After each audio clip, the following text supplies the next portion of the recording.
Ang napunta sa amin, contemporary. So, ibang genre siya na hindi ko madalas ginagawa, pati rin siya. The focus for this piece talaga, storytelling. To speak it without words. And to showcase your physical strength. But at the same time, ibigay pa rin natin yung emotions sa kailangan ng pyesa. Sorry, Brad, sorry. Nata-challenge talaga kami kasi linyahan to eh.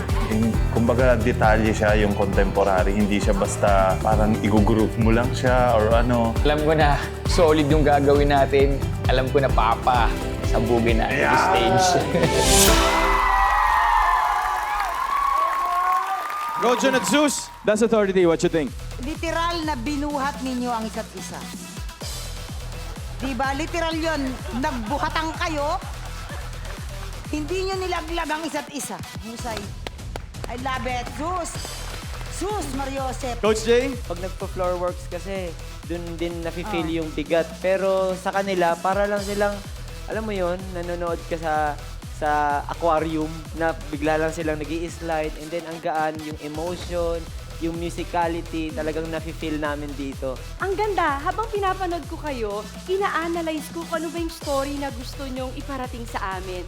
So malinaw na parang magkapatid ba? O magkaibigang nagtutulungan na parang sinasabi nyo na kaming mga kalalakihan, minsan may pinagdadaanan pero hindi masamang magpabuhat minsan. Yes. Di ba? So ang ganda ng message na parang tulungan tayo dito. And Rojud, eto na naman tayo. Hindi mo na naman ako binigo sa performance mo. Always yan. Palagi ako nakatutok sa'yo eh. At habang tumatagal, level up ka ng level up. And Zeus, in fairness sa'yo ha, sabi ko, ang ganda ng flow. One thing is for sure, may na-realize ako. Ano yan? Magaling palang umarte si Zeus, pwedeng pang leading man ko. Oo. Ah! Bakit pumupunga yung mata? Nabulag ka ba, Zeus? Kung bibigyan ka, Sus, ng mga makaka-eksena mo sa isang pelikula o teleserye, Nako, sino Mang. yan? Siyempre, ano na, yung nag-iisang Rojan Cruz!